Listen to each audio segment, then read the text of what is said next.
sino también que había que educarse de alguna manera. Pero esa era una Venezuela que prácticamente pertenece a la generación de mi papá y que atrapa a generaciones posteriores, entre ellas entra Carlos Eduardo y mucha gente, que los venezolanos tenían metidos en la cabeza, pues que el fútbol profesional no era lo que les iba a dar para vivir, que se tenían que ir por el lado de la educación.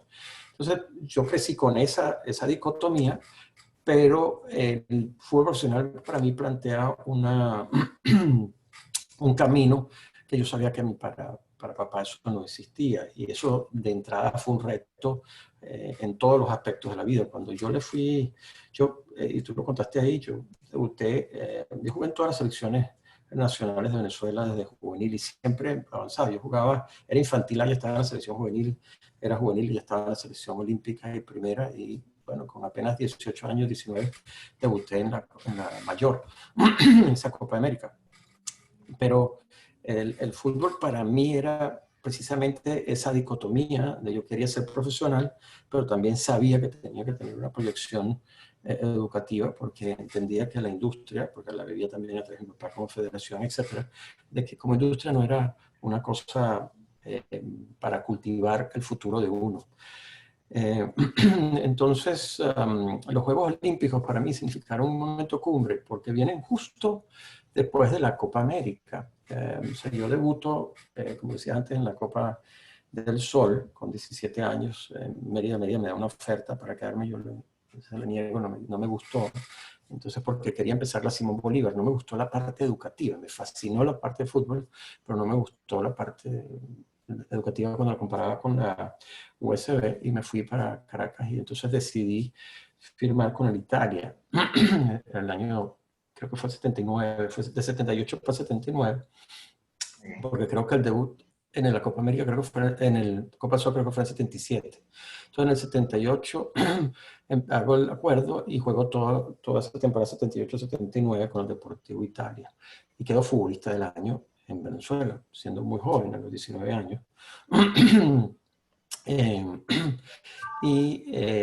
Juego la Copa América. Si bien ya había jugado la Copa con la selección siendo de 17, sí, tenía 17, para 18 años ya estaba en la selección olímpica y jugamos los centroamericanos del Caribe y habíamos quedado, este fue en Medellín, Colombia, y habíamos quedado subcampeones, perdimos la final de broma, la verdad. Pero fue un rol ya entonces, claro, como mi generación venía jugando a este nivel, ganamos medallas de plata, nuestra generación venía muy reforzada, era muy potente esa generación nuestra.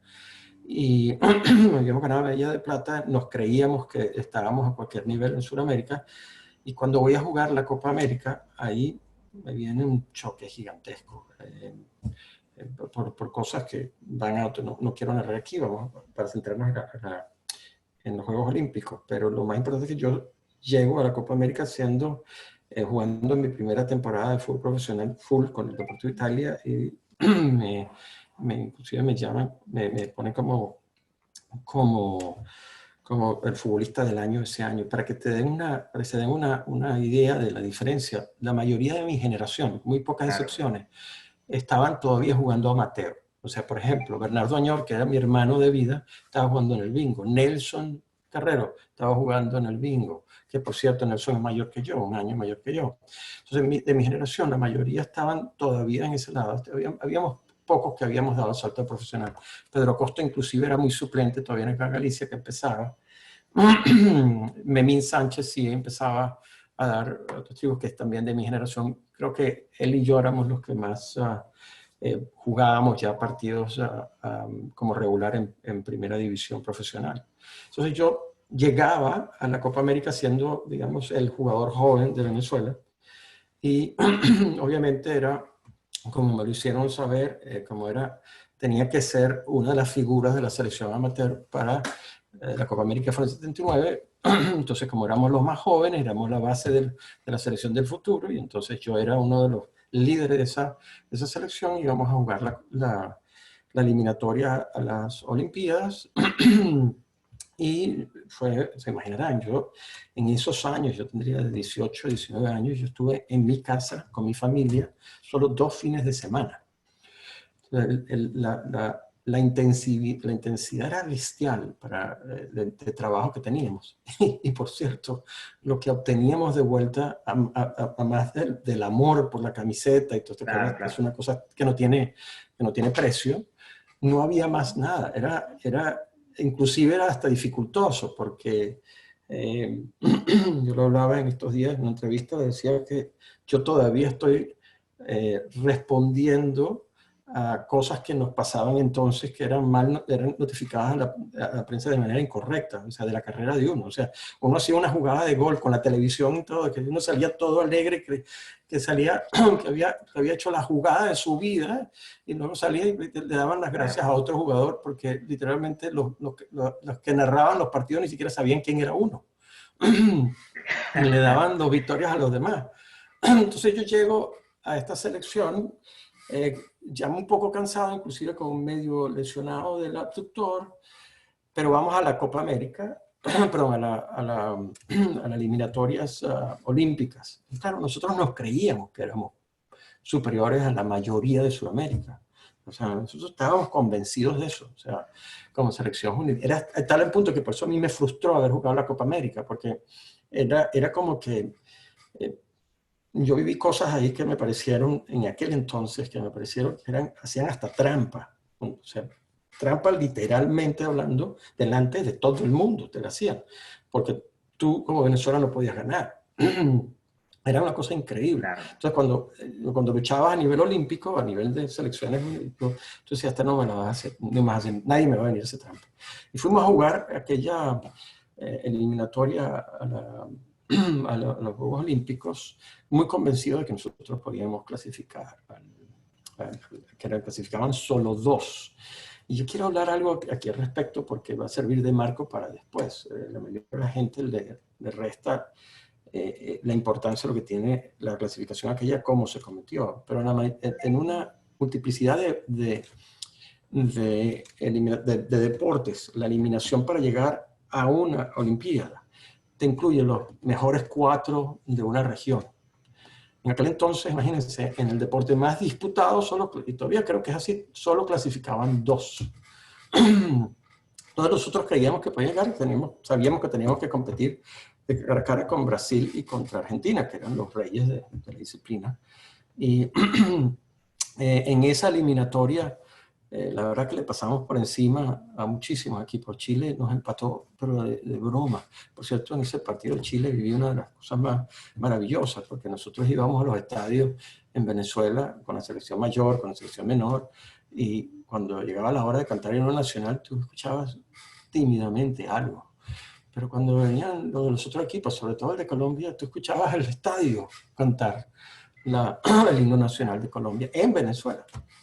Y ahí, en Barranquilla, que fue donde se hicieron aquellas preolimpiadas, vamos a jugar contra Chile y de repente vienen los signos nacionales y de repente el público se ha puesto a cantar el himno nacional de Venezuela en Barranquilla, el estadio.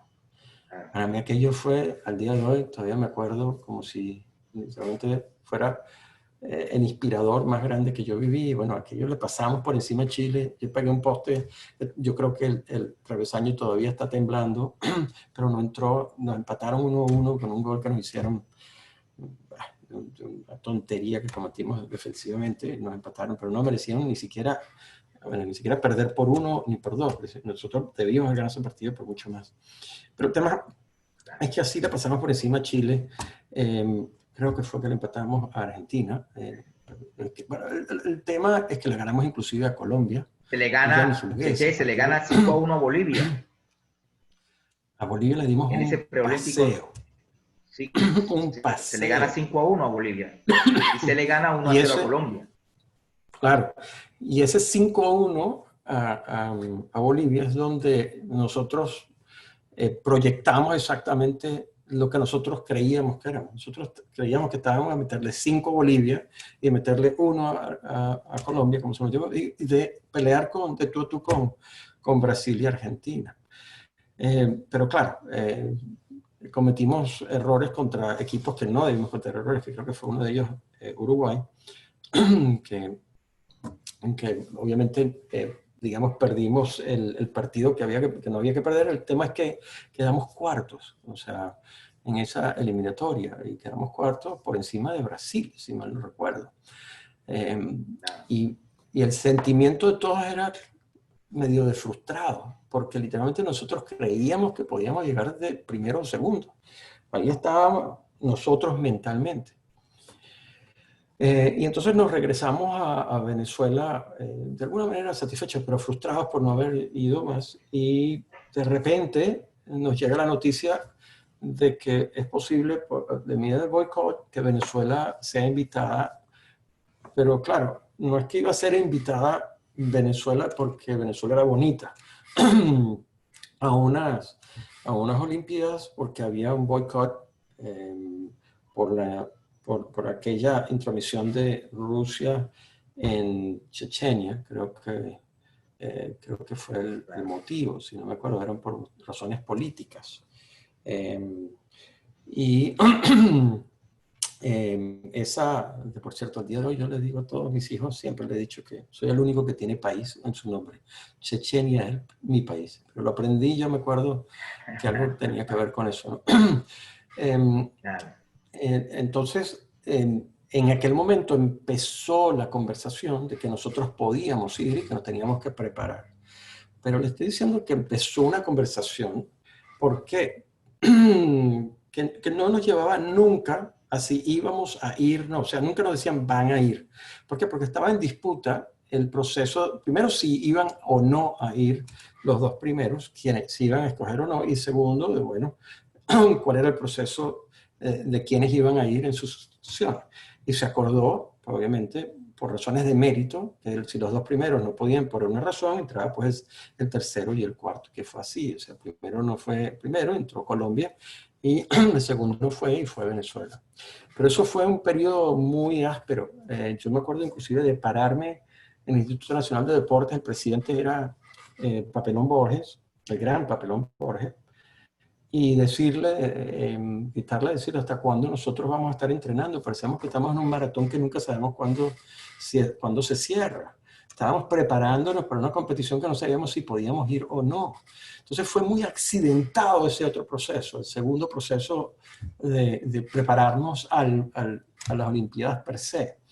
Y la comunicación, la verdad es que cuando veo para atrás, yo creo que fue algo que no nos preparó lo suficiente. Creo que el proceso de llegar a Moscú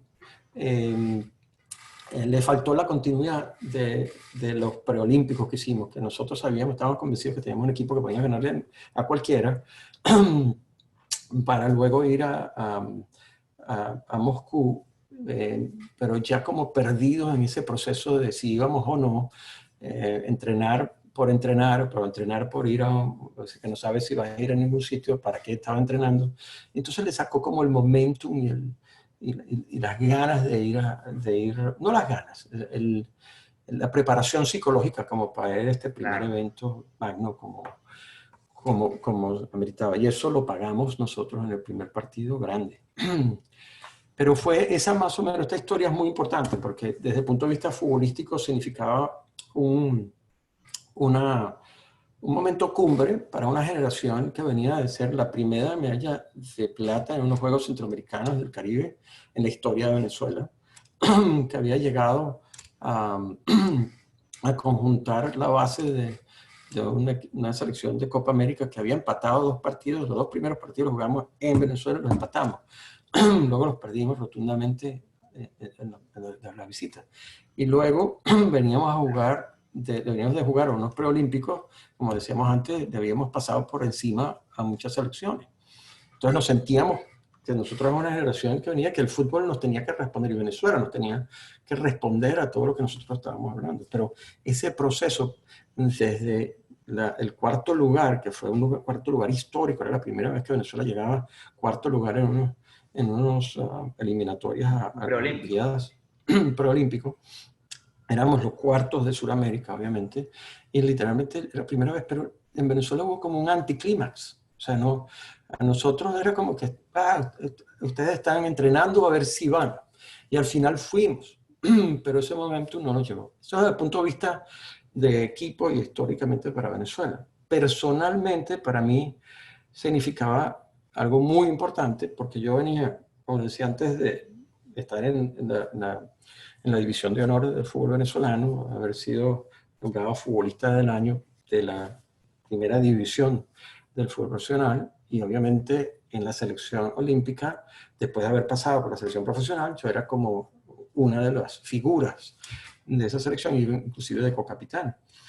Eh, es muy interesante para que se entienda, por ejemplo, comparativamente. O sea, yo había sido central y mediocampista de la selección de Venezuela a la Copa América del 79 y vengo de central y mediocampista y cocapitán a la selección olímpica de Moscú y se traen a Mauro Cícero con otros más porque se aceptan a 3 mayores de 23 años, creo que eran. No me acuerdo quién eran los 3 mayores de 23 años, pero Mauro Cícero viene literalmente a jugar central y termina siendo también cocapitán conmigo. Pero Mauro no estaba en la selección A, no estaba en la selección profesional. Él lo llaman a esta selección olímpica.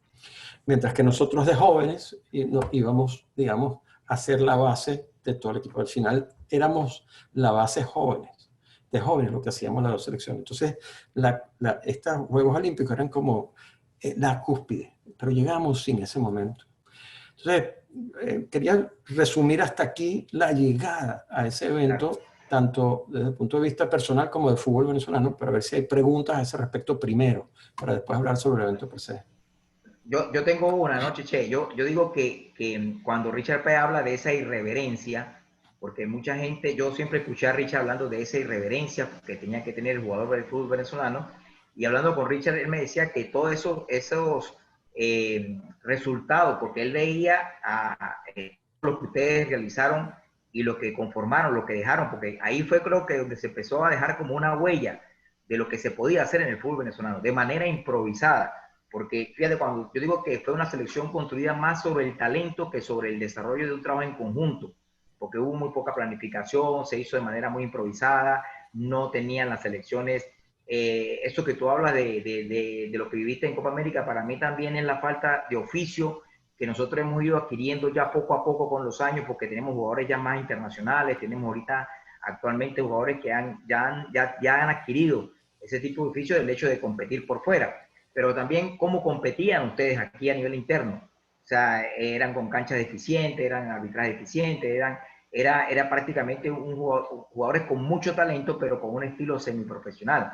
Entonces yo creo que esa irreverencia marcó una huella, porque eso para nosotros son como campeonatos del mundo, porque marcaron algo que como un mensaje subliminal para todos los que venían en el fútbol, como directores técnicos, como entrenadores, de que sí se podía hacer un cambio con el talento que había en todo el talento venezolano del que se ha desarrollado a través de la historia. Claro, a ver, primero que todo sí era un talento semiprofesional. Como te decía antes, de mi generación, en ese momento, los pocos que estábamos en el profesional, por ejemplo, de mi generación de Caracas, prácticamente era yo y estaba, creo que Pedro Acosta, estaba el resto de los que estuvieron en la selección, como te decía, un jugador ícono hoy en día, Bernardo Añor, estaba todavía con el bingo. Sí, Bernardo. Y por ejemplo, Nelson Carrero también estaba jugando en primera amateur. Y jugadores inclusive que eran mayores que uno. Entonces, nosotros estábamos en el profesional y ellos estaban en el amateur y no lo podemos perder esta perspectiva, el fútbol profesional entonces, uno ofrecía unos salarios muy difíciles para vivir a la mayoría de los jugadores venezolanos, y dos, no era una alternativa que te generara mucho futuro. Entonces, nos metíamos casi de reto en esa competitividad profesional. Entonces, era obviamente una selección que revestía pues el talento de semiprofesional, pero es que tú eras semiprofesional hasta en el profesional. Tú firmabas que te pagaba, pero no te pagaban. Entonces jugabas por amor a. Eso por un lado, pero lo de la planificación, lo que hay que también entender es que esta gente se planificaba. O sea, Pepito Hernández, por ejemplo, en la Copa América fue uno de los entrenadores más intelectuales que yo tuve. O sea, todo te lo daba planificado de una manera extraordinaria. Y Manuel Plasencia fue un tipo muy preocupado por el nivel de detalle. Eso no quiere decir que tenían los recursos para hacerlo. Entonces, eh, hacían todo lo que es un proceso de preparación con muy pocos eh, recursos y hacían lo que podían. Y nosotros, bueno, en aquella época entrenábamos 2, 3 veces y luego jugábamos contra cuanto equipo nos pusieran enfrente. Inclusive nos pusieron una prueba de fuego con el Marítimo. Yo me acuerdo que hasta nos amenazaron, el Marítimo de Funchal. No me acuerdo muy bien del resultado ahora, pero nos amenazaron de que si no ganábamos, no íbamos. Creo que le ganamos 1-0 al Marítimo de Funchal. Claro. Aquella selección olímpica. O sea, estás hablando de que venía un equipo de la primera división portuguesa y nosotros éramos capaces de no solo jugar a tú, sino pasarles por encima. Pero creo que no hay nada más irreverente que haber jugado en esa época y haber jugado a ese nivel. Es, Por más que ya, uno diga que es semiprofesional, literalmente en la cabeza de nosotros teníamos que nosotros queríamos ser los mejores profesionales del mundo. Y con lo poquito nos